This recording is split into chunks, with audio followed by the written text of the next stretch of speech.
Hello बच्चों, कैसे हैं आप लोग। वेलकम टू अखंड क्लासेस। मेरा नाम है अखंड प्रताप सिंह। अपने पिछले वीडियो में हम क्लास 10th कोऑर्डिनेट ज्योमेट्री का मैथ्स की जो एक्सरसाइज है 7.2, उसमें हमने क्वेश्चन नंबर 1 से लेकर 5 तक सॉल्व किया था। अब हम जो आगे जो क्वेश्चंस हैं क्वेश्चन नंबर 6 से लेकर के 10 तक, उसको इस वीडियो में हम सॉल्व करेंगे।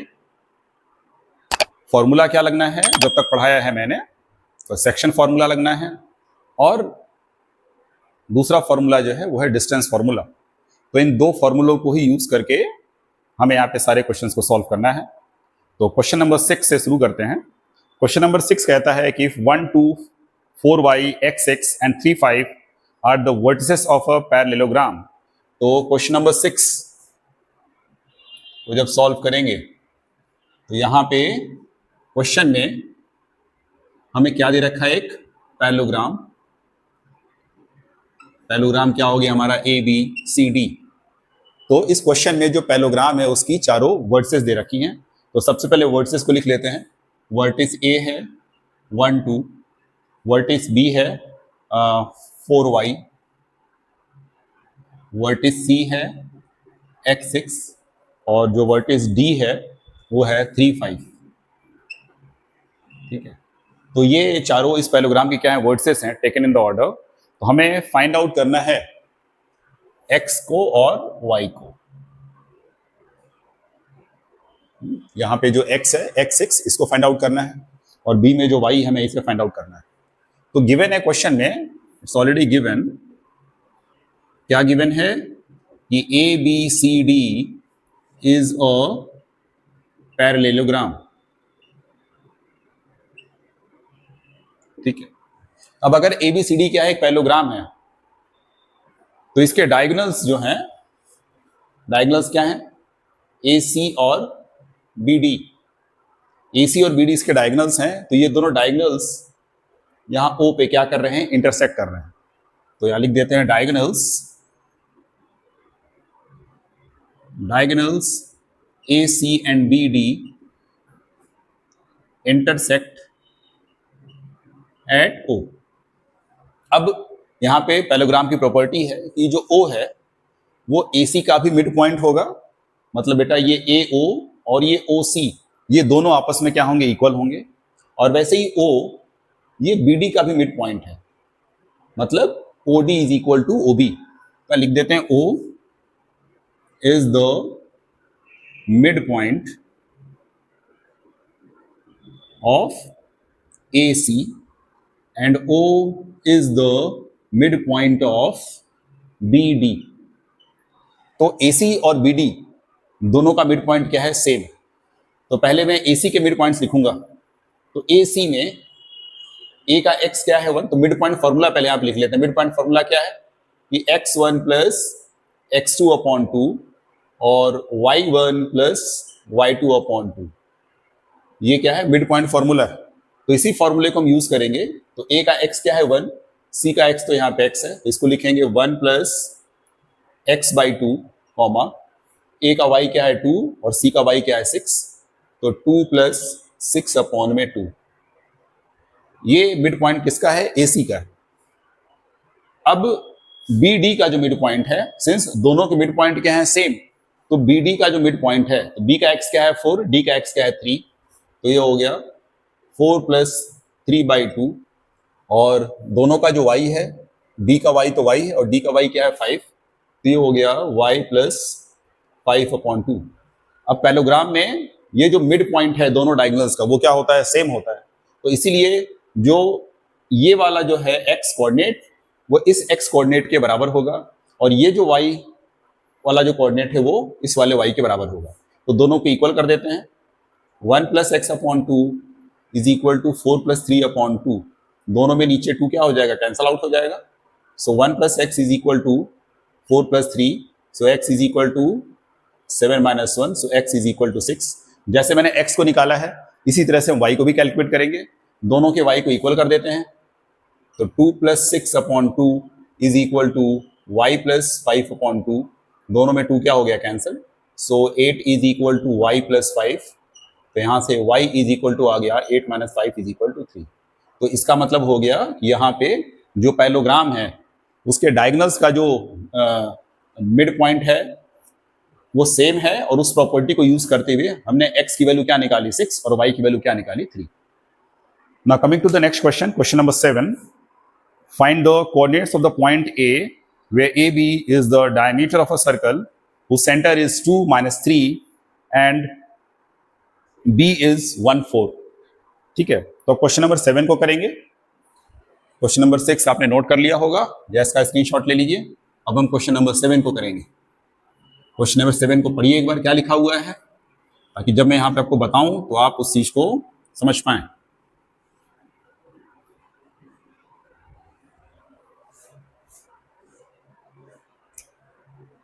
क्वेश्चन नंबर 7, तो फिगर को ड्रॉ करते हैं. यहां पे है find the coordinates of the point A where A B is the diameter of a circle.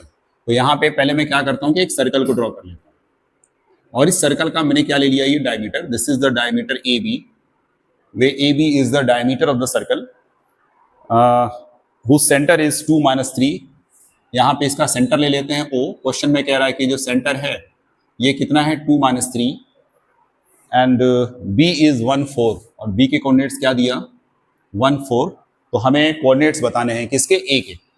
अब सर्कल के केस में हम जानते हैं कि सर्कल का जो डायमीटर है उस डायमीटर का जो सेंटर है, तो डायमीटर के जो एंड पॉइंट्स हैं A और B, इसका ये मिड पॉइंट है.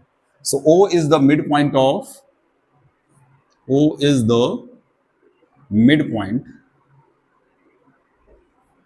Of diameter AB. तो O is the midpoint of diameter AB. तो यहां मैं A के जो कोऑर्डिनेट्स हैं मान लेता हूं कि A के कोऑर्डिनेट्स क्या है XY. तो मिड पॉइंट फॉर्मूले को यूज करेंगे. मिड पॉइंट फॉर्मूला फिर से लिख देते हैं, x1 प्लस x2 अपॉन 2 और y1 प्लस y2 अपॉन 2. ये हमारा क्या है, mid point formula.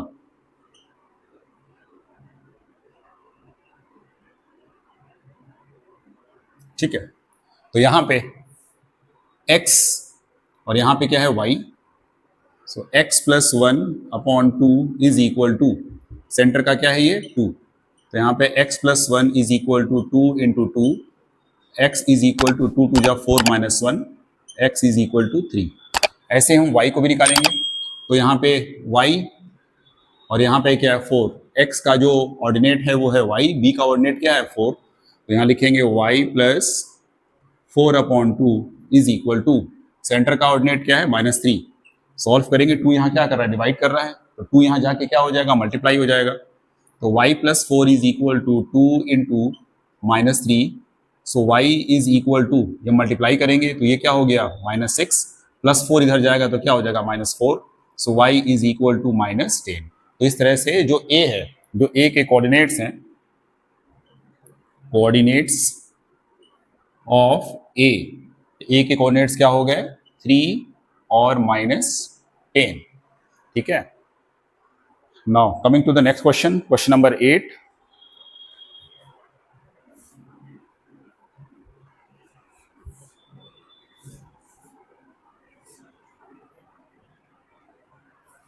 Question number 8 कहता है if a and b are -2 2 and 2 -4. तो यहां पे क्वेश्चन नंबर 8 में ये a है और ये क्या है b. a के कोऑर्डिनेट्स हैं -2 2 और b के जो कोऑर्डिनेट्स हैं वो हैं 2 -4, 2, -4 respectively. Find the coordinates of p. तो हमें किसके कोऑर्डिनेट फाइंड आउट करने हैं, p के फाइंड आउट करने हैं. तो यहाँ पे हमने क्या ले लिया p.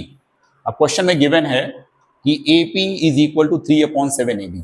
तो यहाँ पे जो गिवन है उसको पहले लिख लेते हैं. Given AP is equal to 3/7 AB. AP is equal to 3/7 AB, मतलब कि अगर मैं इसको ऐसे लिख दूं, AP upon AB is equal to 3/7.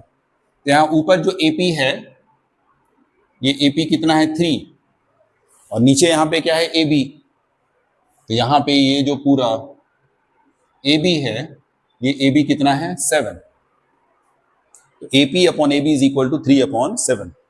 अब लेकिन हमें क्या चाहिए, हमें चाहिए यहाँ पे AP इज टू PB चाहिए.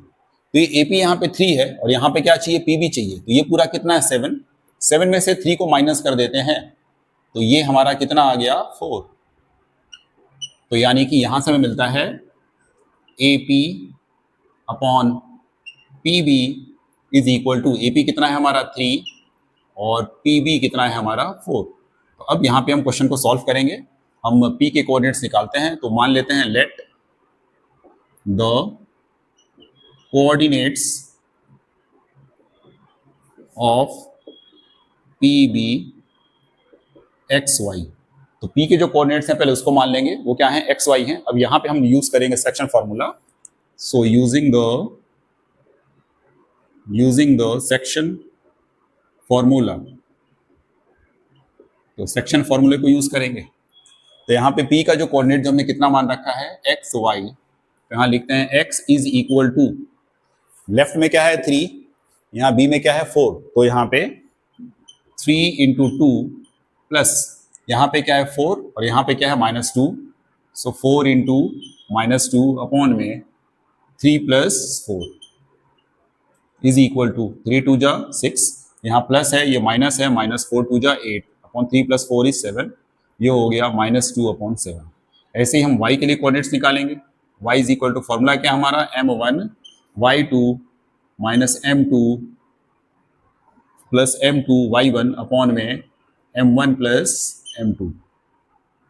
तो यहाँ पे m1 कितना है 3 इंटू y2 कितना है -4 प्लस m2 यहाँ पे कितना है 4, सो 4 इंटू y1 है हमारा -2 इंटू -2 अपॉन में 3 प्लस 4, ये हो गया -12 -8 upon 4 plus 3 7, that is equal to -20 upon 7।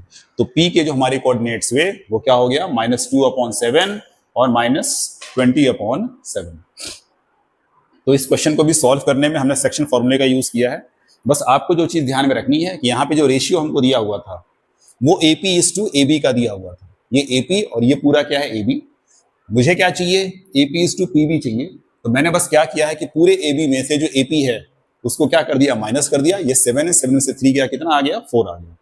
तो यहाँ पे इस चीज को आप ध्यान रखेंगे, ठीक है। Now coming to the next question, question number 9, find the coordinates of the point which divide the line segment A -2 2 and B 2 8 into 4 equal parts। Pause करना। हाँ, now coming to question number 9, find the coordinates of the point। हमें point के coordinates find करने हैं which divide the line segment, जो क्या करता है लाइन सेगमेंट को डिवाइड करता है, joining A -2 2 and B 2 8 into 4 equal parts। तो यहां पे एक लाइन सेगमेंट है और उस लाइन सेगमेंट को 4 इक्वल पार्ट्स में डिवाइड किया जा रहा है। तो सबसे पहले मैं यहां पे एक लाइन सेगमेंट ड्रॉ कर देता हूं। Suppose that this point is A and this point is B, ठीक है। So this AB is the line segment और इसे हमें कितने इक्वल पार्ट्स में डिवाइड करना है, 4 इक्वल पार्ट्स में डिवाइड करना है कि नहीं। तो 4 इक्वल पार्ट्स में डिवाइड करना है, 1 2 3, देखिए 1 2 3 4। तो यहां पे इस लाइन को इन 3 पॉइंट्स की मदद से, जिनके मैं नाम लिख देता हूं C D और E, ये 3 पॉइंट्स हैं यहाँ पे C D और E, ये तीनों पॉइंट्स इस पूरी लाइन AB को 4 इक्वल पार्ट्स में AC CD DE और EB, इन 4 इक्वल पार्ट्स में डिवाइड कर रहे हैं। मतलब कहने का कि AC is equal to CD is equal to DE is equal to EB। तो ये 4 इक्वल पार्ट्स हैं। तो किसी भी लाइन को 4 इक्वल पार्ट्स में डिवाइड करने के लिए हमें कितने पॉइंट चाहिए, 3 पॉइंट चाहिए। और यहां पे हमें इन्हीं 3 पॉइंट्स का कोऑर्डिनेट फाइंड करना है। और हमें बता रखा है कि जो A है, A के कोऑर्डिनेट्स क्या हैं, -2 2, और जो B के कोऑर्डिनेट्स हैं वो हैं 2 8, ठीक है। अब ये क्वेश्चन आपको आता है बच्चों, बस इसको ऐसे देखिए कि इस एक क्वेश्चन में हमें 1 2 3 पॉइंट्स फाइंड करने हैं। मतलब इस एक क्वेश्चन में हमें 3 क्वेश्चंस दे रखे हैं, ठीक है। तो हम पहले सपोज कर लेते हैं कि जो C है उसका कोऑर्डिनेट क्या मान लिया हमने, XC YC, D का कोऑर्डिनेट मान लिया XD YD और E का कोऑर्डिनेट मान लिया XE YE, ठीक है। अब जब हम केवल बात करेंगे किसकी, पॉइंट C की, फॉर द पॉइंट सी। अभी हम किसकी बात कर रहे हैं? केवल पॉइंट सी की बात कर रहे हैं। तो जब केवल पॉइंट सी की बात करते हैं तो ये फिगर ना कुछ इस तरह से, अगर मैं दोबारा से इसको रीड्रॉ करूं, ये हमारा a -2 और ये हमारा b 2 8 और यहां पे हमारा पॉइंट C है। तो C के कोऑर्डिनेट्स को फाइंड आउट करने के लिए, C जिसके कोऑर्डिनेट्स क्या है XC YC, तो इसको फाइंड आउट करने के लिए हमें ये रेशियो पता होना चाहिए कि AC इज टू CB कितना है। क्या फाइंड आउट होना चाहिए? AC is to CB। तो अगर आप देखेंगे तो ये AC हमारा कितना पार्ट है? 1 पार्ट है, और C से लेकर के B तक अगर आप काउंट करेंगे 1 2 3, ये कितने पार्ट्स हैं? 3 पार्ट हैं। तो यहाँ पे जो CB है हमारा वो कितना हो जाता है? 3। तो यहाँ पे AC लिख देंगे M1 इज इक्वल टू 1, और ये जो हमारा CB है यहाँ पे हो जाएगा M2 इज इक्वल टू 3। तो रेशियो हो गया हमारा 1:3। यहाँ पे मैं M1:M2 लिख लेता हूँ इज इक्वल टू 1:3, है ना। अब क्वेश्चन कितना सिंपल हो गया, बिल्कुल वैसे ही हो गया जैसे कि हमने क्वेश्चन नंबर 1 किया था, बिल्कुल सेम वैसे ही क्वेश्चन हो गया। अब हमें दोनों एंड पॉइंट के कोऑर्डिनेट्स दे रखे हैं और हमें रेशियो दे रखा है, तो अब हमें C को फाइंड आउट करना है। तो यहां लिखेंगे XC using the section formula. क्या यूज करेंगे हम? Using the section formula. अब तक आपको सेक्शन फॉर्मूला बहुत अच्छे से याद हो गया होगा कि X is equal to M1 X2 plus M2 X1 upon में M1 प्लस M2। ठीक है, तो यहां पे ये सेक्शन फॉर्मूला है जिसको हमें यूज करना है। तो इज इक्वल टू यहां पे M1 की वैल्यू कितनी है? 1। M1 X2, ये M1 है, ये कहां पे? लेफ्ट में है, तो यहां पे हम राइट वाला लेते हैं, तो ये कितना है? 2 है, प्लस M2 कितना है? 3 है, 3 इंटू ये कितना है यहाँ पे? -2, तो 3 इंटू -2 अपॉन में नीचे क्या है? M1 plus M2। M1 कितना है हमारा? 1, और M2 कितना है? 3। तो इस वैल्यू को हम पुट कर देते हैं, तो यहाँ पे ये हो गया 2 1 जा 2, और ये हो गया प्लस, और यहाँ पे क्या हो गया? ये -6 अपॉन 3 + 1 कितना होता है? 4, तो 2, और देखिए ब्रैकेट के बाहर क्या है? प्लस, यहाँ अंदर क्या है? माइनस। सो 2 - 6 अपॉन में 4 इज इक्वल टू -4 अपॉन में 4 इज इक्वल टू -1। तो यहां पे इस तरह से मैंने क्या निकाला? X का कोऑर्डिनेट निकाला। कोशिश पूरी करनी है, ठीक है। यहां पे जो चीज मैंने समझाया उसको समझने की पूरी कोशिश कीजिए। जैसे मुझे ऑनलाइन पढ़ाने नहीं आता, मैं फर्स्ट टाइम कर रहा हूं ये सब काम, लेकिन मैं अपनी पूरी कोशिश कर रहा हूं इस चीज को अच्छे से करने की। मैं आपको बताऊं, थोड़ी देर पहले भी जब मैं इसके पहले क्वेश्चंस कर रहा था, मुझे कुछ अच्छा फील नहीं हो रहा था। मैंने थोड़ा पॉज लिया, मैंने पानी पिया, ठीक है, और उसके बाद फिर से अपने काम में मैं अपनी एनर्जी के साथ लग गया कि मैं इसको पहले से बेहतर करूं। ऐसे ही बच्चों, जब आप भी पढ़ते हैं और जब चीजें अच्छी नहीं हो रही होती हैं, आपका मन नहीं करता है। मेरे साथ भी है, किसी और के साथ भी होगा। जब चीजें सही नहीं हो रही होती, हमें लगता नहीं हम अच्छा नहीं कर रहे हैं, तो मन हमारा नहीं लगता, मन उचटता है हमारा। पर उसका मतलब ये नहीं है कि हम छोड़ के भाग जाएंगे, नहीं, भागना नहीं है हमें फिर से कोशिश करनी है, हमें फिर से ट्राई करना है, अपने आप को दोबारा से मोटिवेट करना है। दूसरा को मोटिवेट करता है तो अच्छी बात है, पर नहीं भी करता तो कोई बात नहीं, हम फिर से उठ खड़े होंगे, हम फिर से अपने आप को तैयार करेंगे, हम फिर से चीजों को सीखेंगे, ठीक है। तो आइए, अब ये X को फाइंड आउट करा, अब हम किसको फाइंड आउट करेंगे? YC को। तो यहां पे है YC, तो YC के कोऑर्डिनेट्स को फाइंड आउट करना है। तो यहां पे वही, जैसे मैंने X के लिए सेक्शन फॉर्मूला लगाया था, वैसे Y के लिए क्या होता है सेक्शन फॉर्मूला?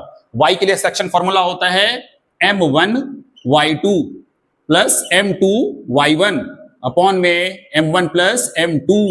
तो ये है सेक्शन फॉर्मूला। हमें यहां पे क्या निकालना है? Y। तो Y की जगह पे क्या लिखा हुआ है? YC। तो यहां पे लिखते हैं YC इज इक्वल टू, अब वैल्यूज को पुट करेंगे। सेक्शन फॉर्मूला आपको यूज करने आना चाहिए। मैं क्या फाइंड कर रहा हूं? YC। यहां M1 की वैल्यू क्या है? 1 है यहां पे, तो यहां पे M1 की जगह पे क्या लिखेंगे? 1, और यहां पे क्या है? Y2। M1 1 है, Y2 की जगह पे क्या है? 8 है, तो यहां पे 1 × 8 प्लस ये देखिए M2 की वैल्यू कितनी है? यहां पे 3 है, तो यहां पे मैंने क्या लिखा? 3 × Y1 यहां पे क्या है? 2, तो 3 × 2 अपॉन में M1 प्लस M1, और यहां पे क्या है? 3, तो ये हो गया 1 + 3। तो 1 × 8 क्या होगा? 8 प्लस 3 2 6 अपॉन 3 + 1 is 4। 8 + 6 कितना होगा? लिटरली 14 14/4। तो आंसर हो गया हमारा 2 7 जा 40, 2 2 जा 2।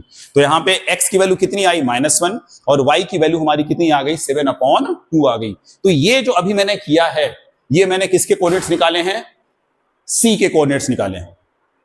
ठीक है, अब हम इसके बाद c के बाद अब हम किसके कोऑर्डिनेट निकालेंगे, d के कोऑर्डिनेट निकालेंगे। ठीक है, तो इसको आप नोट कर लें या इसका स्क्रीनशॉट ले लें। अब मैं कोऑर्डिनेट जो निकालूंगा वो मैं d के कोऑर्डिनेट्स निकालूंगा। ठीक है, तो इसको मैं मिटाने जा रहा हूं।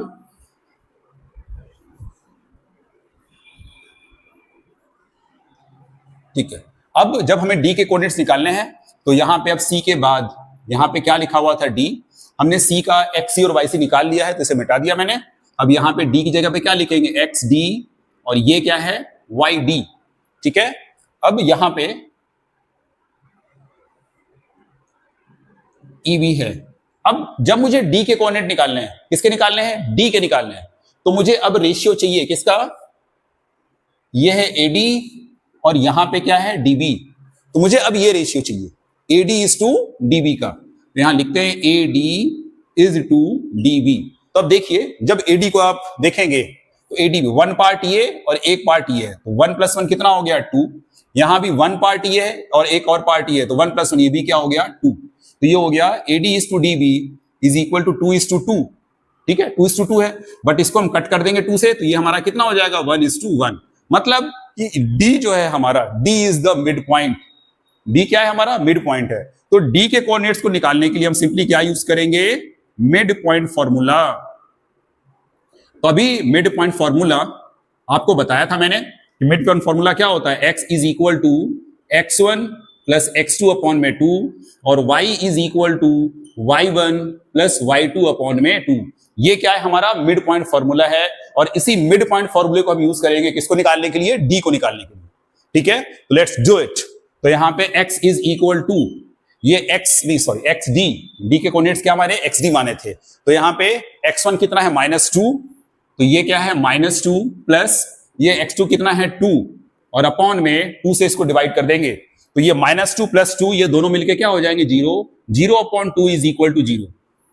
ऐसे ही हम y के कोऑर्डिनेट्स निकालेंगे, yd जब करते हैं तो a का कोऑर्डिनेट क्या है यहाँ पे 2, b का y कोऑर्डिनेट क्या है यहाँ पे 8, तो यहाँ पे लिखेंगे 2 + 8 अपॉन में 2। ठीक है, जो चीज ध्यान रखनी है कि मिड पॉइंट के लिए हम सिंपली x वाले को ऐड करके 2 से डिवाइड कर देते हैं, y के लिए y वाले को ऐड करके 2 से डिवाइड कर देते हैं। बस सिंपल सा यही काम करना है, कोई बहुत कठिन चीज नहीं है ये, बस आपको करने का मन होना चाहिए। अगर आपके अंदर करने का मन है तो बिल्कुल आप इसको कर लेंगे। 10/2 = 5।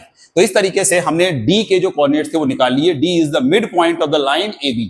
अब जैसे d को निकाला वैसे हम किसको निकालेंगे, E को कैलकुलेट करेंगे। अब अगर आपको C के कोऑर्डिनेट्स निकालना समझ में आ गया है और D जो बताया वो भी आ गया है, तो E आप अपने आप निकाल लेंगे। लेकिन बच्चे अगर आप अभी भी E के कोऑर्डिनेट्स नहीं निकाल पा रहे हो तो इसका मतलब यह है कि आपके समझ में चीजें नहीं आ रही हैं, आपको भी और ध्यान देना है। मेरी बात को फिर से कोशिश करिए, ध्यान से सुनिए मैं क्या समझा रहा हूं, निश्चित रूप से आपके समझ में आएगा। समझाना मेरा काम है और समझना आपका काम है। जब तक मैं आपको समझा नहीं लूंगा छोड़ूंगा नहीं। चलिए अब आते हैं किस पे, E के लिए। तो अब यहां पे फॉर द पॉइंट E लिख देते हैं, फॉर द पॉइंट E। तो पॉइंट E के लिए जब निकालेंगे तो ये D का मिटा देता हूं यहां पे और E के लिए लिख देंगे XE और ये क्या है हमारा YE। अब यहां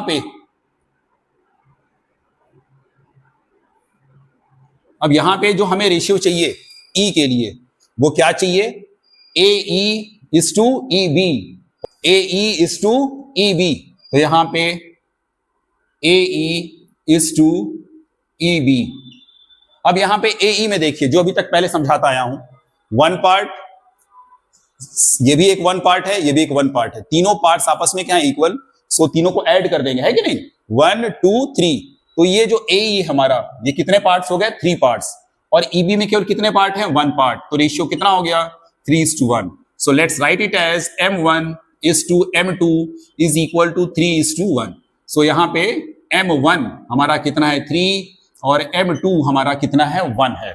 ठीक है, अब यहां पे यूजिंग द सेक्शन फॉर्मूला हम किसको यूज करेंगे, सेक्शन फॉर्मूला। तो सेक्शन फॉर्मूला आपको याद हो गया होगा अब तक, x = M1 x2 plus M2 x1 upon में M1 प्लस M2। तो यहां पे अब वैल्यूज को पुट करेंगे, ठीक है। तो यहां पे M1 की वैल्यू कितनी है 3, M1 हमारा लेफ्ट में है, तो जो x2 होगा ये किधर होगा राइट में, ये कितना है हमारा 2, सो 3 इंटू 2 प्लस M2 कितना है 1 इंटू x1 की वैल्यू कितनी है -2 और अपॉन में M1 प्लस M2, ये हम दोनों को ऐड कर देंगे 3 प्लस 1, ठीक है। अब यहां पे ये मल्टीप्लाई करना कोई टफ काम नहीं है, ये कोई भी बच्चा कर लेगा, 3 2 जा 6। यहां पे भी क्या करना है, मल्टीप्लाई करना है, ये प्लस है और यहां पे क्या है माइनस है, तो यहां पे हम क्या पुट करेंगे माइनस साइन, 2 1 जा 2, तो यहां पे 6 - 2 अपॉन में 3 + 1 is 4, so 6 - 2 is 4 अपॉन में 4 that is equal to 1। so easy it is, कितना आसान है ये।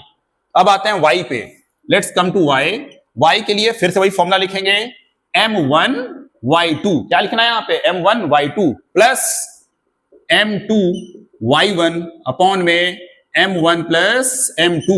So this is the formula for the calculation of y, ठीक है। अब यहां पे वैल्यूज को पुट करेंगे, देखिए M1 कितना है हमारा 3 है, तो 3 इंटू ये जो y2 है, देखिए M1 कहां पे है लेफ्ट में है, तो y वाला हमारा कहां होगा राइट में होगा, तो y2 कितना हमारा 8, 3 इंटू 8 प्लस M2 की वैल्यू कितनी है 1 इंटू y1 कितना है हमारा 2, सो 1 इंटू 2 अपॉन में 3 प्लस 1। अब इसको सॉल्व करेंगे, 8 3 जा 24, 2 1 जा 2 upon 3 plus 1 is 4, the answer is 26 upon में 4। अब ये ऊपर 26 है नीचे 4 है, दोनों दिख रहा है कि ये कैसे है, ये इवन नंबर है, इवन नंबर है तो 2 से कटेंगे, तो 2 से इसको थोड़ा सिंप्लीफाई कर देंगे, 13 अपॉन में 2। तो ये कोऑर्डिनेट्स आ गए किसके, ई के, x और y, यहां पे x है 1 और y कितना है 13 अपॉन 2। तो इस तरह से हम क्वेश्चन नंबर 9 को करेंगे। कोई डाउट है, कोई कंफ्यूजन है, मुझसे पूछिए, कमेंट कीजिए, मैं आपकी प्रॉब्लम को सॉल्व करने की पूरी कोशिश करूंगा। अब आते हैं क्वेश्चन नंबर 10 पे, क्वेश्चन नंबर 10 को करेंगे। क्वेश्चन नंबर 10 है find the area of a rhombus. किसका एरिया फाइंड करना है, रोम्बस का। रोम्बस, तो पहले तो आपको ये पता होना चाहिए कि रोम्बस क्या होता है, ठीक है। और रोम्बस की फिर हमें एरिया फाइंड करनी है, तो रोम्बस के एरिया को फाइंड करने के लिए फॉर्मूला क्या होता है, स्क्वायर का तो पता होगा, स्क्वायर की एरिया कैसे निकालते हैं, साइड इंटू साइड करके निकाल लेते हैं। लेकिन यहां पे क्वेश्चन हमसे किसका एरिया पूछ रहा है, रोम्बस का पूछ रहा है। तो रोम्बस का जो एरिया होता है उसका फॉर्मूला होता है half into product of its diagonals. जो रोम्बस के जो डायगोनल्स होते हैं हम पहले उनका प्रोडक्ट लेते हैं और उसको फिर हम 2 से डिवाइड कर देते हैं, that is how we calculate the area of rhombus. Now coming back to the question, यहां पे जो रोम्बस है उसकी हमें वर्टिसेस दे रखी है। बहुत अच्छा क्वेश्चन है, देखिए बहुत आसान है, सिंपल है, इसको भी आप कर लेंगे।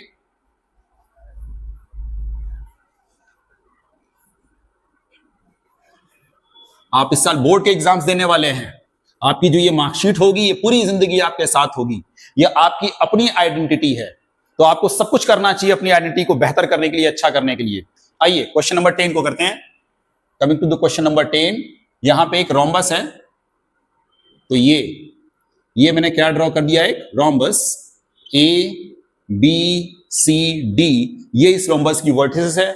आपके क्वेश्चन में दे रखा है कि A के कोऑर्डिनेट्स क्या हैं 3 0, B के कोऑर्डिनेट्स हैं 4 5, the coordinates for the B is 4 5, for the C is -1 4 and for the D is -2 -1, ठीक है। तो यहां पे ये रोम्बस है। अब मुझे इसका क्या फाइंड करना है, area of a rhombus is equal to half into, देखो बेटा इसका ये एक डायगोनल है BD इसका क्या है डायगोनल है, और ये दूसरा डायगोनल क्या है AC। तो इन दोनों डायगोनल्स का प्रोडक्ट, यानी हमें क्या करना है BD और इंटू AC। ये जो दोनों डायगोनल्स हैं, इन दोनों डायगोनल्स का प्रोडक्ट लेंगे, उसको 2 से डिवाइड कर देंगे। अब इस क्वेश्चन को, सोल्यूशन को निकालने के लिए जो चीजें आपको दे रखी हैं, तो आपको पहले क्या चाहिए BD, तो BD चाहिए, मतलब हमें क्या निकालना है, डिस्टेंस निकालना है। तो यहां पे हम डिस्टेंस फॉर्मूले को यूज करेंगे, यूजिंग द डिस्टेंस फॉर्मूला।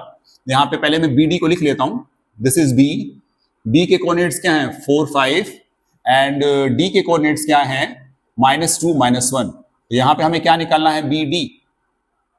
एक बार डिस्टेंस फॉर्मूले को लिख देता हूं आपके लिए। डिस्टेंस फॉर्मूला क्या होता है, ब्रैकेट में x2 - x1 का whole square plus y2 - y1 का whole square, this is the distance formula. इस क्वेश्चन में इस चैप्टर में आप कई बार इसको यूज कर चुके हैं। और अब तक आपको इसको यूज करने आ गया होगा। तो यहां पे पहले हम x वाले का डिफरेंस लेंगे। तो यहां पे रूट के अंदर ये क्या है 4 माइनस यहां पे d का x कोऑर्डिनेट क्या है -2, सो दिस इज -2, ब्रैकेट में बंद करिए और यहां क्या लगाइए स्क्वायर लगाइए। ठीक है, अब यहां पे लिखने में कोई गलती मत करिएगा। पहले मैंने d का x एब्सिसा लिखा यहां पे 4, फिर d का x एब्सिसा लिखा वो क्या -2 और बीच में क्या लगा दिया माइनस साइन, प्लस अब y ऑर्डिनेट लिखेंगे, y क्या है इसका 5, will put a minus sign, उसके बाद यहां देखिए क्या है -1, यहां पे क्या लिखा -1, ब्रैकेट को क्लोज, यहां पे क्या लग गया स्क्वायर। अब सिंप्लीफाई करना है इसे, माइनस माइनस क्या होता है प्लस, तो this is 4 + 2 whole square plus ये क्या है 5, माइनस माइनस क्या हो जाएगा +1 का ये हो गया whole square, that will be equal to 4 + 2 is 6, 6 का स्क्वायर, 5 + 1 इज 6, 6 का स्क्वायर, तो यहां पे हो गया 6 6 जा 36 + 36। अब ये कैलकुलेशन है जो आपको आनी चाहिए, ये 36 यहां पे कितनी बार है 2 बार है, तो मैंने इसको कर दिया 36 × 2 और यहां पे 36 को हम लिख सकते हैं 6 × 6 × 2, 2 बार 6 है तो एक 6 बाहर आ गया। The length of the diagonal BD is 6√2।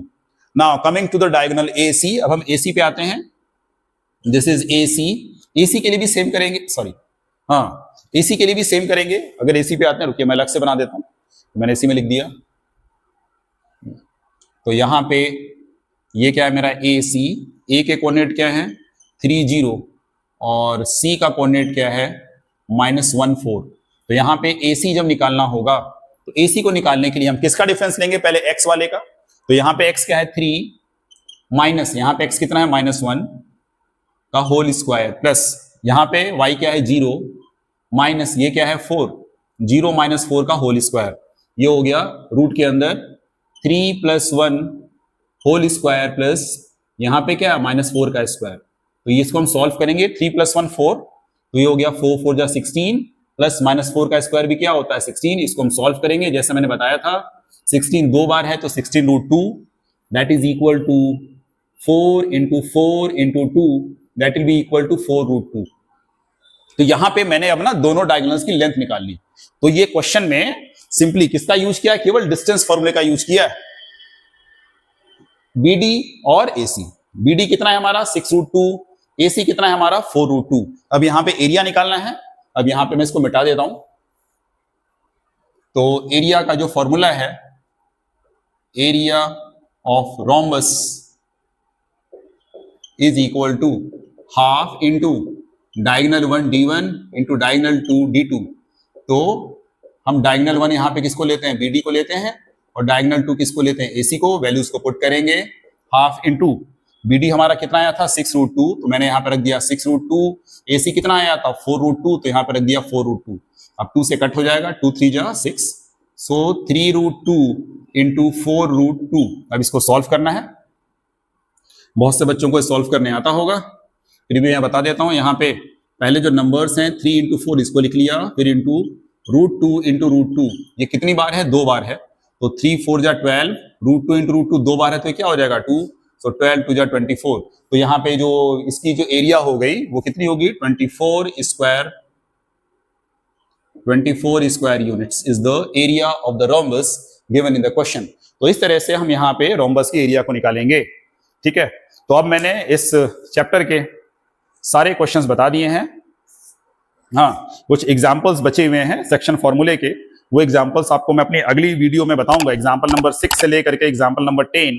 ठीक है, तब तक आप जो एक्सरसाइज नंबर 7.2 है इसके सारे क्वेश्चंस को प्रैक्टिस करें और कोशिश करें कि कैलकुलेशन आपकी कहीं गलत ना हो, आपको कैलकुलेशन करने आता हो।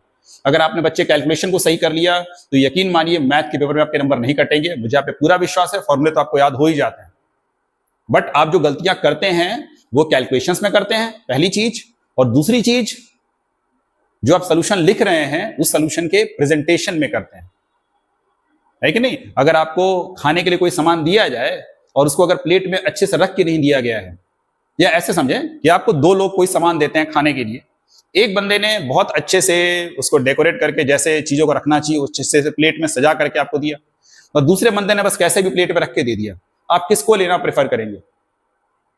आप उसी बंदे की प्लेट लेंगे जिसने खाने के सामान को अच्छे से प्लेट में रखा होगा। जबकि दोनों का टेस्ट एक ही है। ये नहीं कि दोनों के स्वाद में कोई अंतर है, दोनों की क्वालिटी में अंतर है, कोई अंतर नहीं है। दोनों प्लेट्स में एक ही क्वालिटी का खाना रखा हुआ है, लेकिन आप उसी प्लेट को लेंगे जिस प्लेट में खाना अच्छे से रखा हुआ है। बस वही बात आप जब अपने आंसर शीट में आंसर को लिखते हैं ना बेटा, तो बस यही एक चीज है जो डिफरेंस क्रिएट कर देती है। आपने भी सही किया होगा, दूसरे बच्चे ने भी सही किया होगा, पर वो दूसरा बच्चा जिसने अपने आंसर को स्टेप वाइज जो जो चीजें जरूरी हैं उन प्रॉपर स्टेप्स के साथ उसको जब लिखा होगा तो उसको पूरे मार्क्स मिलेंगे।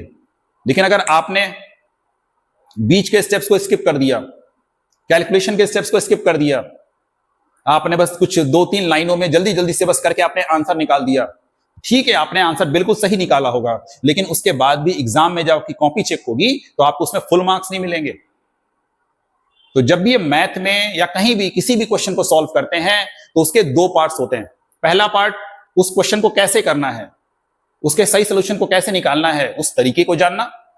और दूसरी चीज जो सबसे इंपॉर्टेंट होती है, जब आप इस चीज को जान जाते हैं कि सोल्यूशन कैसे निकालना है, तो नेक्स्ट थिंग उसको अच्छे से कॉपी में प्रेजेंट करना, the way to write the answer.